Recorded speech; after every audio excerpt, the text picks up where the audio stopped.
President Trump will close his ambitious first foreign trip with a pair of summits in Brussels and Sicily. But first, he'll meet the Holy Father for the first time. Our executive producer, Susie Pinto, has traveled to Rome.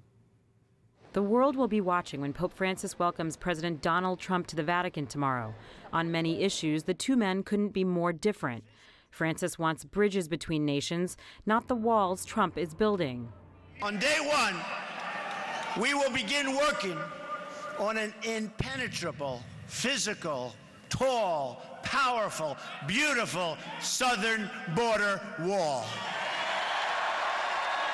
This Italian says it will be the clash of the titans. Mi sembra uno scontro tra titani. But despite their differences, Trump and Francis have a lot in common. They share a populist bent. Both were elected on mandates to reform, and both speak with a simplicity that has endeared them to their bases. They also share a concern for persecuted Christians and the unborn. The two got off to a rocky start during the U.S. presidential campaign. Francis said anyone who wants to build walls is not a Christian. Trump, the candidate, shot back. A religious leader to question a person's faith is disgraceful. But Francis now says he wants to find common ground and will listen to the president. And the White House says Mr. Trump is coming to pay his respects and to hear the concerns of 1 billion Catholics all over the world.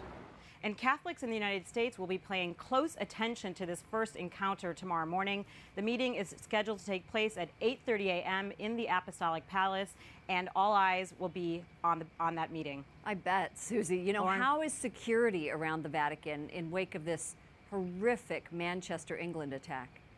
Lauren, security is always tight when a U.S. president visits Rome and the Vatican.